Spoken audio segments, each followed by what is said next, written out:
Kasunod ng pananalasa ng Super Typhoon Karina, tiniyak ng Kamara na patuloy nilang bibigyang prioridad sa 2025 National Budget ang pondo para sa disaster response. Kahapon, binisita at binigyan ng tulong ng mga kongresista ang mga residente sa ilang evacuation centers. Si Mela Lesmoras sa report. Walang naisalba na kahit anong gamit ang pamilya ni Annabel mula sa hagupit ng Super Typhoon Karina at habagat dito sa San Juan City. Kwento niya, ito na ang pinakamatinding kalamidad na naranasan nila. Wala na kaming matulugan, wala na kaming makainan, wala kaming damit, wala kaming gamit. Totally wash out lahat. So hindi ko alam kung saan pa kami pupunta. Di naman kami pwedeng magtagal dito. Ang isa pang nasalanta na si Mira, na-trauma rin daw sa nangyari. First time namin naka-experience ng rescue kami, nanginginig ako. Parang na-trauma. Walang ganang kumain. Kabilang sina Annabel at Mira sa higit 1,500 individual na kasalukuyang tumutuloy rito sa San Juan City Evacuation Center dulot ng kalamidad. Para naman makatulong, isang relief operations ang ikinasa ng Kamara sa lugar sa pangunguna ni House Speaker Martin Romualdez.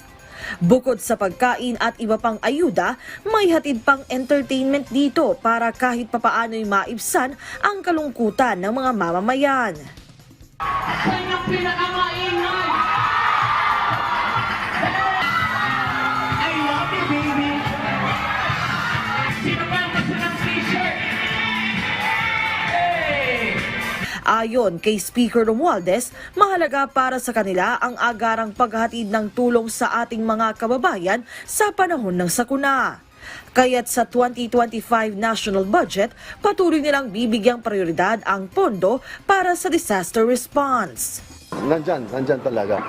At parating na-update lang natin, di ba? At saka sinabi ko din na kung taming pagkagastos, kung effective yung nakarang mga na nagawa, na-implement at kung kulang, kaya doon natin i-repaso yung budget.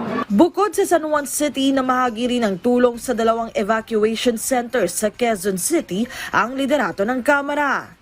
Kahapon una nang nagkasa ng relief operations ang mga kongresista sa Marikina City.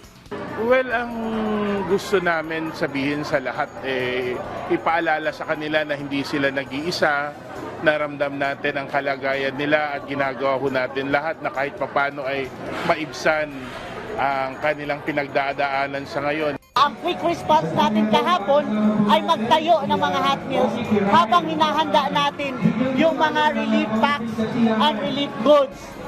Mela Lesmoras para sa Pambansang TV sa Bagong Pilipinas.